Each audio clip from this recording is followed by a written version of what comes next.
దేవునికి స్తోత్రం కలుగును గాక. యాకోబు పత్రిక 2వ అధ్యాయంలో ఒక మాట రాయబడి ఉంది.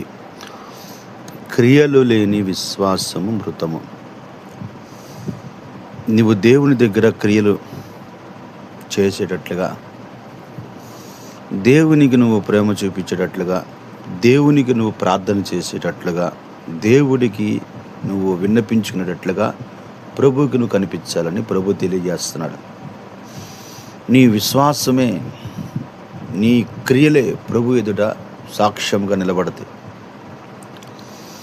నీవు దేవుని దగ్గర నుంచి ఏదైతే పొందుకోవాలని ఆశపడుతున్నావో, దేవుని దగ్గర నుంచి ఏదైతే రావాలని ఆశపడుతున్నావో, నీ క్రియలను బట్టే ప్రభు నీకు సహాయం చేస్తాడని రాయబడి. ఒకవేళ మానసికంగా, శారీరకంగా నువ్వు కృంగి నలిగిపోయి ఉంటే ప్రభు అంటాడు, నీవు నాతో ఉండు, నీ క్రియలు నేను చూడాలి, నీ విశ్వాసాన్ని నేను గమనించాలని ప్రభు నీతో మాట్లాడుతున్నాడు. ఈ విశ్వాస సహితమైన ప్రయత్నాలు మనుషులని విఫలం చేయవు, కానీ మనుషులను సక్సెస్లో నడిపిస్తాయి. మనుషులు వాళ్ళు అనుకున్న కార్యాలన్నింటిలో నుంచి కూడా ప్రభు వారిని రక్షిస్తాడు. ఈ విశ్వాస పరిణామంలో నువ్వు ముందుకు వెళుతున్నప్పుడు నీకు ఆటంకాలు కలుగుతాయి, అడ్డు గోడలు, అడ్డు బండలు ఎదురవుతాయి. కానీ వాటిని దాటుకుంటూ నువ్వు ముందుకు వెళ్ళినప్పుడు నీ విశ్వాసము ప్రభు దగ్గర గొప్పదిగా కనిపించింది. గొప్ప విజయాలను పొందుకోవచ్చు, గొప్ప మేళ్ళు పొందుకోవచ్చు, గొప్ప ఆశీర్వాదాలు పొందుకోవచ్చు.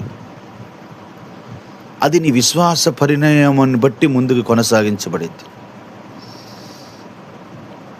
నువ్వు వెళ్ళే దారిలో ఎన్నో ఆటంకాలు కనిపించవచ్చు. ఆటంకాలు కనిపిస్తాయి అని నువ్వు ఆగిపోకూడదు. ప్రయత్నాలు మళ్ళీ కొనసాగించాలి.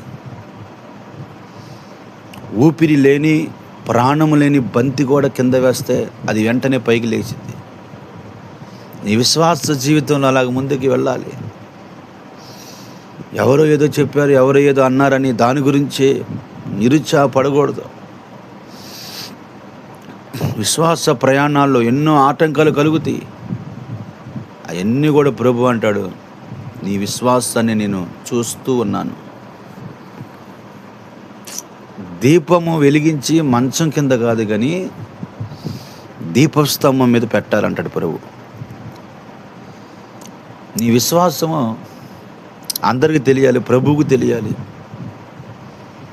నీ విశ్వాసాన్ని చూసి, నీ క్రియలను చూసి పరలోకంలో ఉన్న దేవుడు సంతోషించాలి. ప్రార్థన పూర్వకంగా నీ జీవితాన్ని ముందు కొనసాగించుకో. విశ్వాసాన్ని కాపాడుకో. పరిశుద్ధులైన బిడ్డలైన వాక్యాన్ని వారి హృదయంలో